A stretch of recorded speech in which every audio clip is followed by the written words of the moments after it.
Welcome back to my mental health and crime channel. My name is Huda London. This is for educational purposes only. This is the case of the Idaho 4. May the victims rest in peace, condolence to the families, and may the correct justice be served. Today we got a bombshell news from the hearing. 2 blood DNAs were found inside and outside 1122 Kings Road. I've read the transcript, I've read the news articles from the big media channels like Fox News and ABC News. We know from the very beginning of this case that there were 3 unidentified male DNAs that were found inside and outside the crime scene. We knew that they ran it through CODIS, and obviously if you're not in the system, if you don't have a criminal record, they're obviously not going to get you on CODIS. This is speculations only, and this is for educational purpose only. I personally believe that's how they found Enan Harsh in this case. Besides the fact that he came and made himself relevant from the beginning of this case, saying that he heard a scream, and he didn't mention it the first day. He mentioned it a couple of days later. If you remember, Ann Taylor subpoenaed Enan Harsh, and I wonder why. A good subscriber of mine has asked me to look into Enan Harsh more deeper. He was the only person that we know of who was subpoenaed.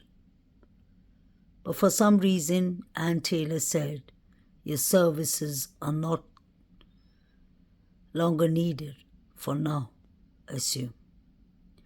Now, the breaking news that came was that the 2 DNAs were found, blood DNAs. But I assumed there wasn't enough DNA for them to test it, to get a proper match or anything.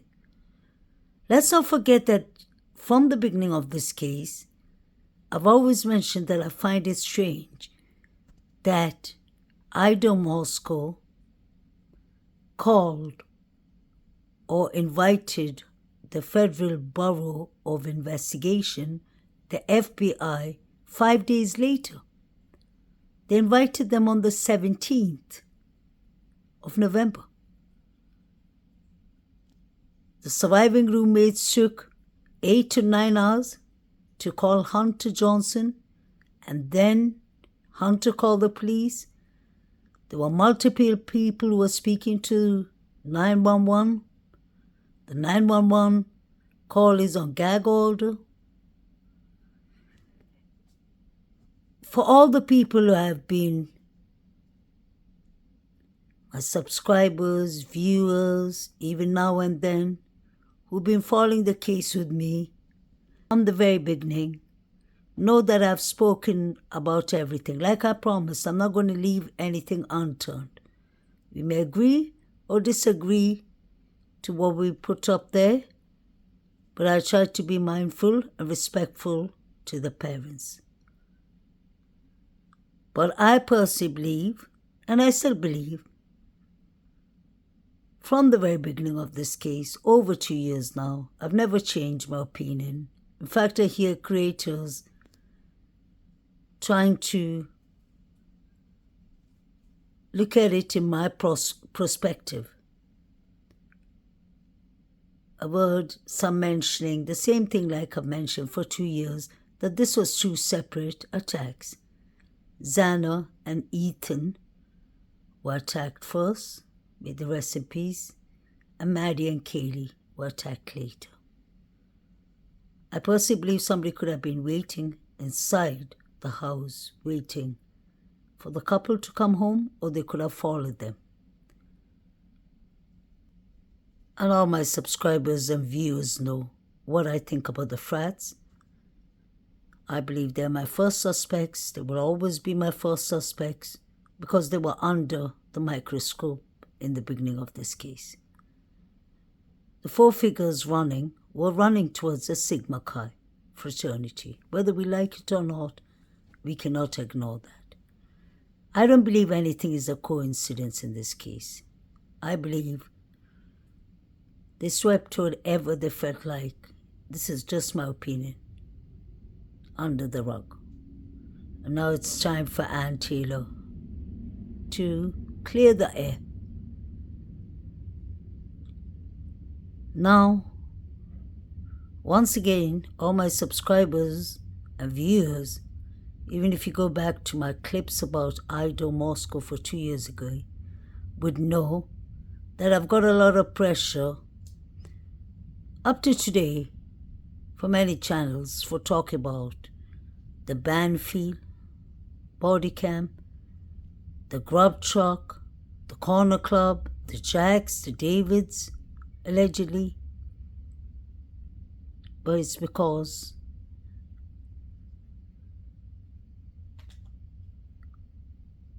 they are the only people who were everywhere that night. They were just doing too much.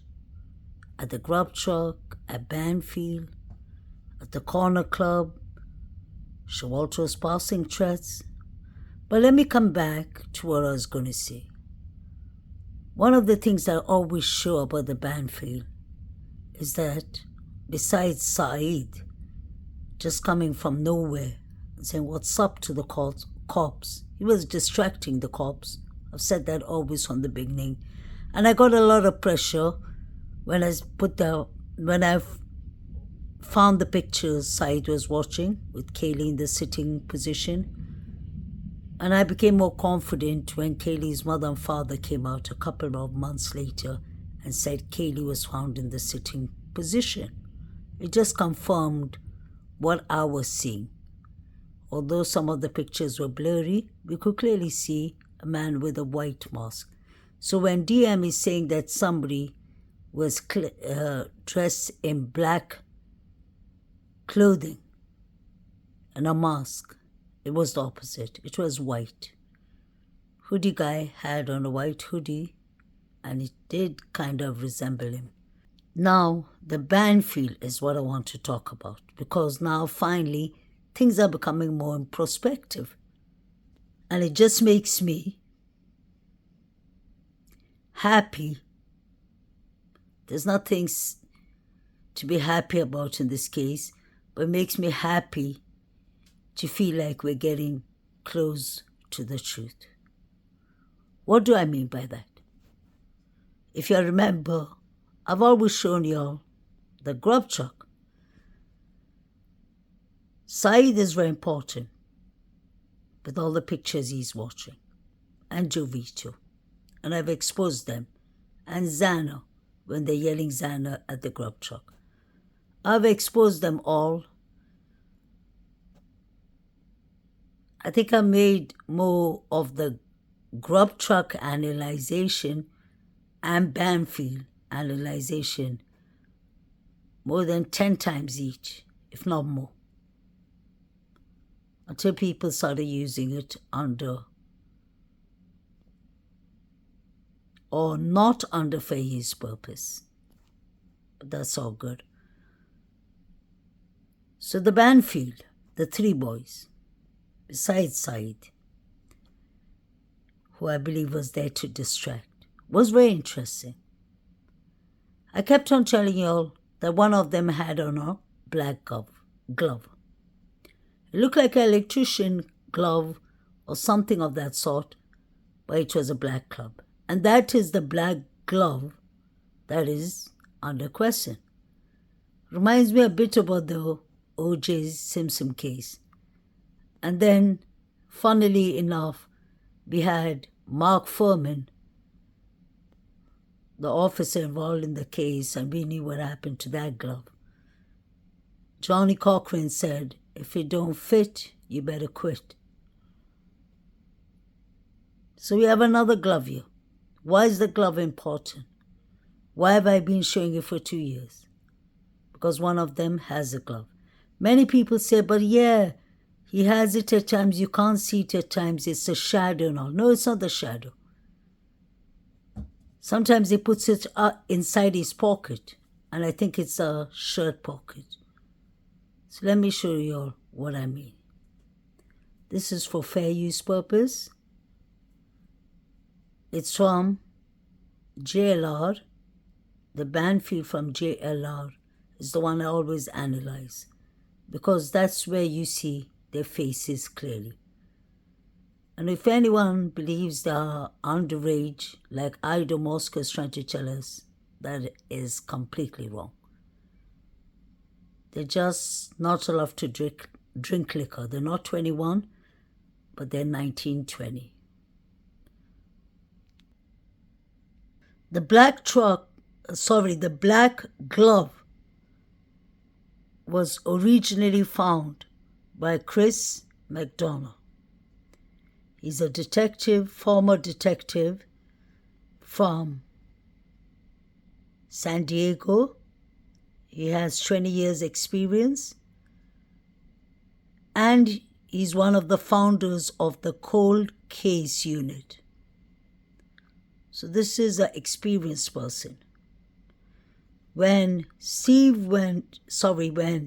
Chris went in the beginning of this case to Idaho, Moscow, around Thanksgiving time, the crime scene wasn't cleared properly because the glove was found a week later. It was Chris who found it. You can see the glove. That is one of the DNAs in question. And the other one is red liquid, you'll get my drift, on the hand railing. So let's start with this one. It is a piece of potential evidence everybody is talking about online.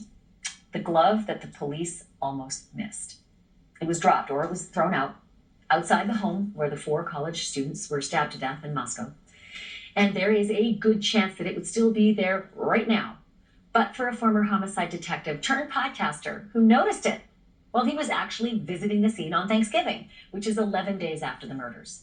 Chris McDonough is a veteran of the Oceanside, California Police Department, and currently he's the director with the National Cold Case Foundation.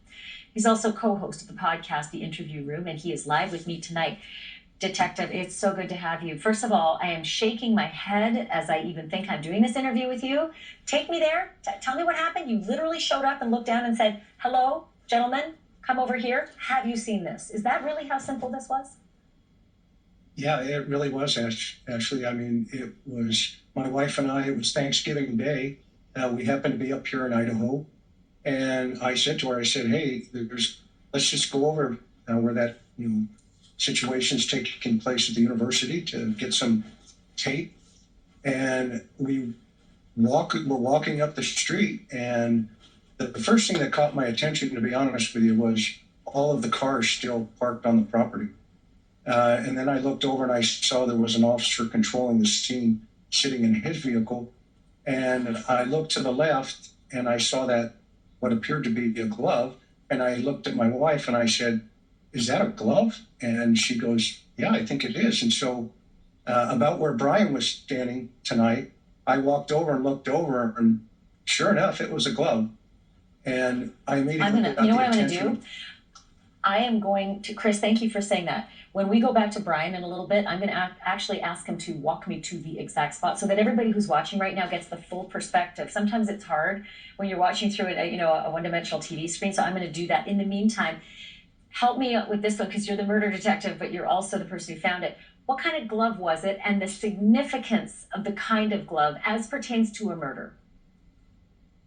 Well, I can't really tell what type of glove it is, if it's a male, female.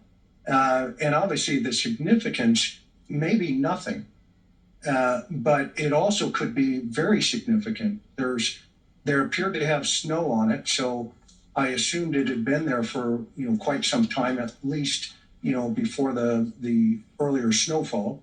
I later learned there are photographs of that glove floating online, and you can clearly see it there. And I was unaware of those at the time.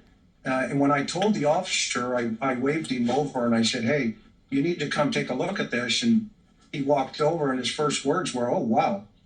And I said, "Yeah." And I told him, I said, "Hey, I'm a retired homicide guy. You probably want to collect that, get your evidence people out here to do that." And he took some photographs of it, and I assumed that they, had collected it. I videotaped them doing it just in case, at least taking the photographs. But yeah, it was crazy. It was just sitting there. And this is, to be clear, it's inside the crime tape. This was not something that you discovered outside the crime tape, but they weren't watching, they weren't looking for it. So they'd had 11 days to scour the outside of the property. And I need to remind our viewers that you're from California, where one of the biggest first cases of my career happened, and a bloody glove was the significant piece of evidence in O.J. Simpson's case, which is why we don't make light of something that's just maybe looks like garbage. Certainly that's just a couple dozen feet from the front door. Yeah, I mean, the significance of it, is unknown at this point. Obviously, if it is involved, then it could be, very important. If it's not, then, at least you have it. You can put it into evidence just to say it's there. So, the officer, in my opinion, said he was going to bring the evidence folks to come collect it. And I hope they did that, to be honest with you. So this is very interesting.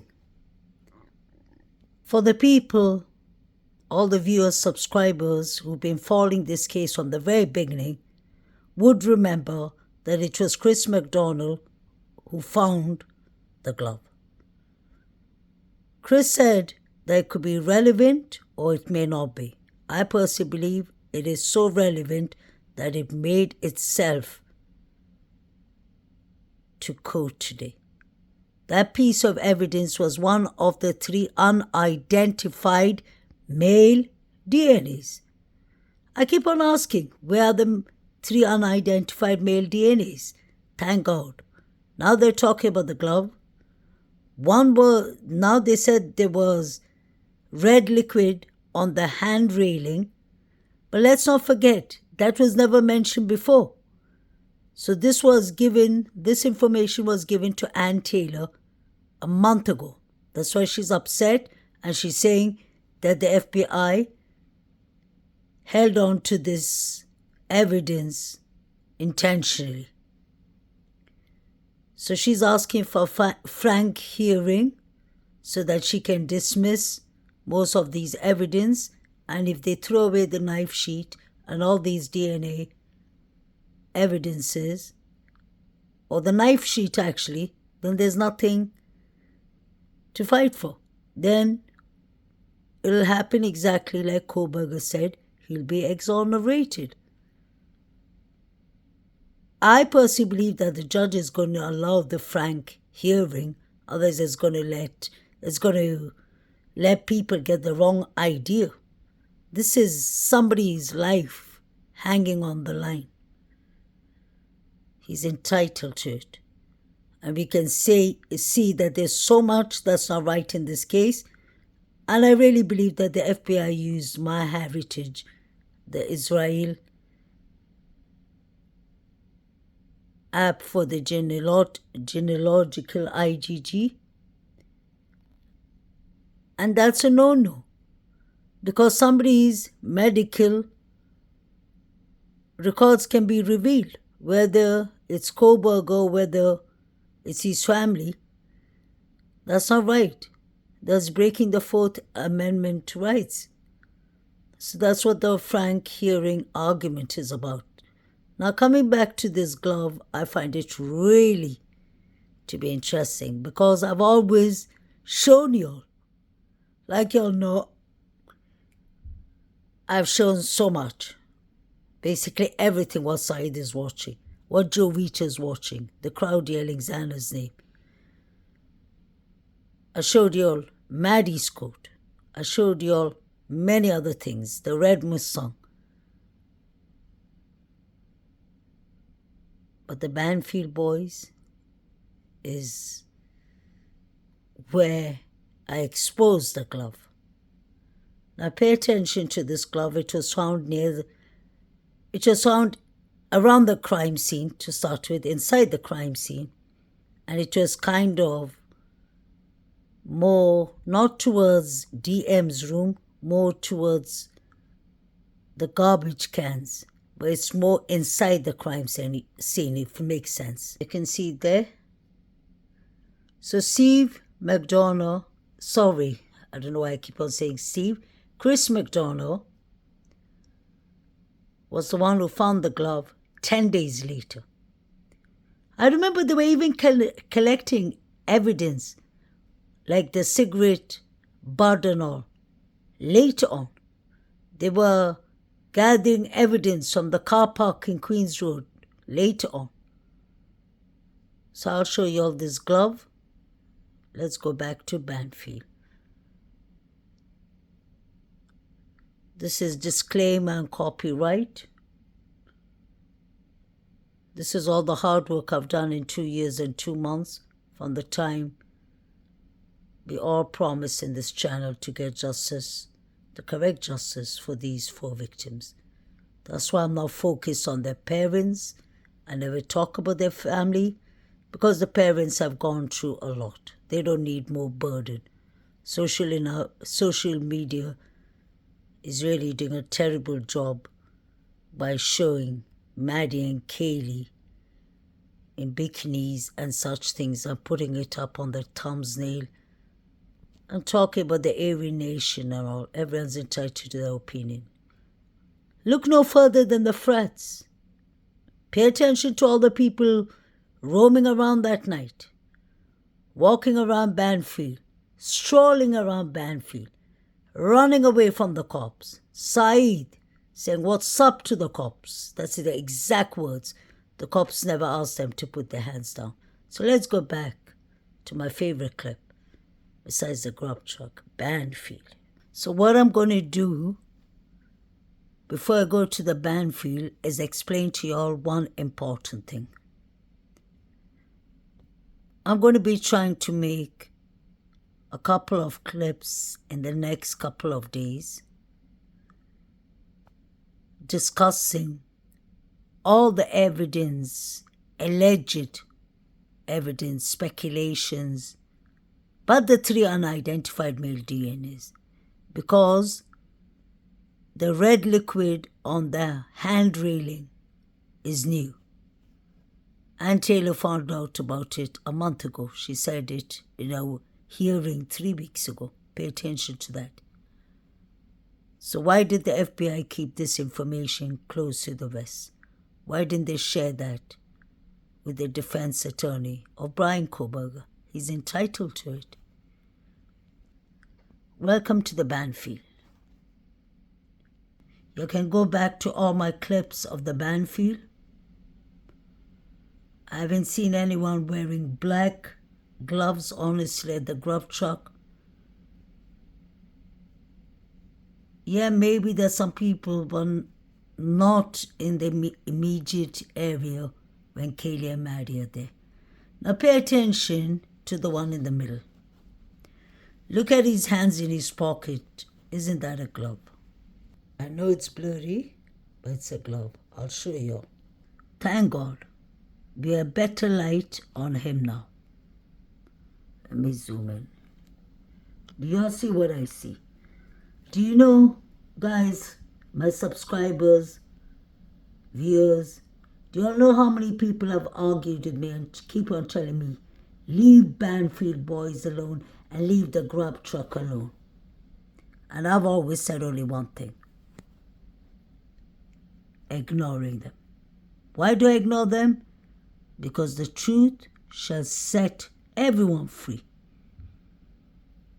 People are trying to tell me, I think those are anti-BK, they're not there for the truth. are trying to tell me to ignore something that I see with my own eyes. Facts doesn't mean just what was written in an affidavit according to DM, who is not even a reliable witness, who was daydreaming or sleeping, allegedly. This is part of proper evidence. What you see with your own two eyes. Now, where JLR is written, the R for Romeo, pay attention when I zoom in. My friend here has a glove on, just one glove. I won't say much, but the people who've been in this case in the beginning would know the young man's name. I don't want to say his name, but he's had a case from before, a serious case, although it was allegedly self-defense. His father passed away, and that's all I can say, allegedly.